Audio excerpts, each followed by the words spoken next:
Teria Elvis encenado sua própria morte? O número de janeiro de 1980 de Photo Screen apresentava a seguinte matéria de capa: Teria Elvis encenado sua própria morte? É muito possível que Elvis Presley, na verdade, esteja vivo.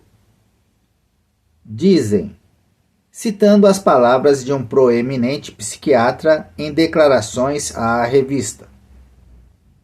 Sentimos-nos como se tivéssemos sido atingidos por um raio, quando abordamos esse médico para descobrir se estávamos no caminho da maior história do século, ou simplesmente insanos. Nós inclinávamos para a última possibilidade. Aqui está a lista de alguns fatos apresentados pelo médico em apoio à teoria de que Elvis teria mistificado a própria morte. Por que Vernon se recusou a responder ao pedido dos funcionários da cidade de Memphis no sentido da compra do espólio, a fim de conservá-lo perpetuamente? Apesar de ter dito que estava ansioso para que a memória de Elvis fosse cultuada em sua cidade natal, adotiva. Por que a suíte de Elvis na mansão foi preservada intacta desde sua alegada morte? Não é permitido a entrada de ninguém lá, nem mesmo para limpeza, disse um antigo companheiro de Elvis aos repórteres. A Photo Screen questiona o fato de a suíte ter sido posta fora de alcances por ordem de Vernon Presley. Imagine minha surpresa quando o artigo passou a se referir a um misterioso cantor de nome Orion Eckley Dornell, o nome completo de um personagem de ficção que eu havia criado. Aquilo não terminaria nunca? A Photo Screen continua. Disseram-nos que Elvis havia arranjado um sósia que estava muito doente, sendo este o Elvis Presley realmente enterrado. Eu ouvira outra versão dessa mesma história. Um inglês que se parecia com Elvis, mas que não era cantor. Estava com câncer, em fase terminal. Ele entrara em contato com Elvis e lhe contara sobre sua doença. Como era pobre e não tinha família, foi então trazido para Graceland e acomodado na parte de cima da mansão, onde viveu seus últimos dias com conforto, recebendo cuidados médicos. É por isso que acho que os boatos de que Elvis estava com câncer tinham uma base, disse uma fã. Era o outro homem que tinha câncer. As drogas eram receitadas para ele e não para Elvis. Acho que qualquer coisa é possível, mas é difícil aceitar essas teorias. Apesar disso, perguntas são feitas e os rumores abundam. Onde há fumaça, há fogo. Isso realmente não é tão peculiar assim, continuou o médico a respeito da possibilidade de Elvis se esconder. Vocês não têm ideia de quanta gente desaparece a cada dia sem deixar traço.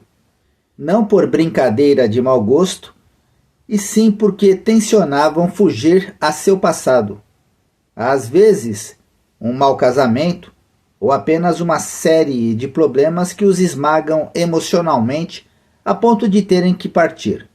Sem que a gente fale a respeito, muitos, mais do que se pensa, jamais foram encontrados. Elvis pode não ter sido tão impiedoso. Aparentemente contou a seus entes queridos onde poderia ser encontrado.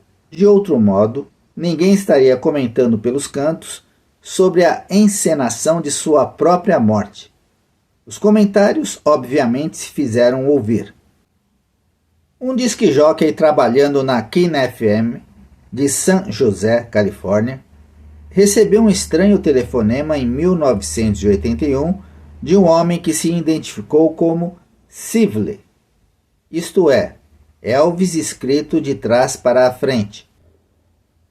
do que depreendo ao ouvir a fita dessa entrevista. Jay Albright, o disc-jockey, tinha motivos para acreditar que o homem que telefonou fosse Elvis Presley.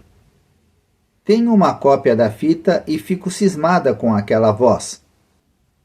Vale a pena mencionar também que no livro Elvis in Private, de Peter Heinen, há uma entrevista com Chet Knight, um dos melhores guitarristas do país. Diz ele que Elvis costumava registrar o estúdio de gravação sob o nome de Sively. O livro Elvis in Private só foi lançado em 1987. Assim, um imitador não poderia ter sabido que Elvis costumava usar seu nome de trás para frente.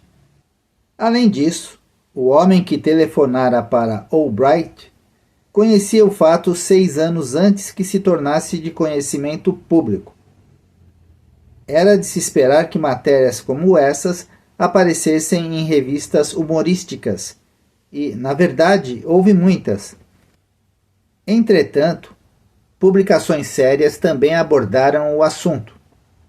Uma revista até lançou em 1979 concursos sobre o casal mais estranho, incluindo John Travolta e Lily Tomlin, os casais que já cansaram, com Steve Martin e Bernadette Peters, Burt Reynolds e Hal Needle, e A Morte Mais Bem Fingida com Elvis Presley. Durante essa época estive com Mae Axton em sua casa em Hendersonville e outros lugares de Nashville, onde travávamos conhecimento. Carol e Walt Halopik estavam comigo e são testemunhas dessas conversas. Com muitos compositores que escreveram e trabalharam para Elvis, inclusive Jerry Chestnut, que escreveu Trouble e It's Midnight. Ray Pennington, autor de Ramblin' Man, Tex Davey, compositor de Bebop a Lula, e John Fisher, da Fishman Productions. Acho que você tem razão, disse-me Ray. Acho que Elvis está vivo. Muita coisa não encaixa. Ray disse também ter escutado algo estranho sobre a atitude de Felton Jervis, produtor de Elvis para a RCA. Felton adorava Elvis e Elvis o tratava muito bem. Um dia depois da morte de Elvis, Felton estava feliz como uma cotovia, assobiando, como se nada estivesse errado. Isso não faz sentido. Outro compositor nos confessou ter visto o cadáver exposto privadamente em Memphis. Não era Elvis, isso eu posso dizer. Parecia um boneco de cera. O nariz não era o mesmo. Tudo estava errado. Cheguei bem perto. E posso lhe dizer que não era Elvis. Fui até Vernon e perguntei-lhe o que estava acontecendo. Aquele não é Elvis, disse-lhe. Vernon balançou a cabeça concordando e admitiu que não era. Então, onde está ele? Lá em cima, disse Vernon. Tínhamos que mostrar algo aos fãs.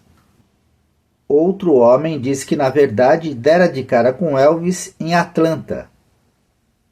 Não posso acreditar no que estou vendo. Contou ter dito a Elvis. Não acredito. Contou então que Elvis ajustou os óculos escuros, sorriu encabulado e disse: Man, você não me viu, ok? Um homem cuja voz parecia de Elvis Presley telefonou em 1981 ou 1982 para o Elvis TCB Fan Club de Chicago. Ele agradeceu a todos e então repetiu os versos familiares da canção que terminava com This too shall pass away. isso também passará. Da mesma forma que não se pode descrever uma fisionomia ouvindo um disco, também não se pode adivinhar um rosto através de uma ligação telefônica. Todas essas visões, todos esses telefonemas para os fãs, para disc jockeys, para colunistas, para mim, tudo poderia ter sido deliberadamente planejado. Boa parte disso poderia ser deixada de lado, não fosse por outros fatos. Precisamos também lembrar que os fãs significavam muito para Elvis. Numa entrevista concedida por ele num estúdio de cinema em 1962, ele sublinha a importância dos fãs. Não seria de espantar que ele continuasse a ligar para eles, ou os notificasse de sua presença. A maior parte deles não acredita que Elvis tenha morrido, uma crença continuamente refletida na imprensa especializada. Confira esta citação do The Elvis Special. Recebemos notícias espantosas de 4 pessoas diferentes de Louisville, Kentucky.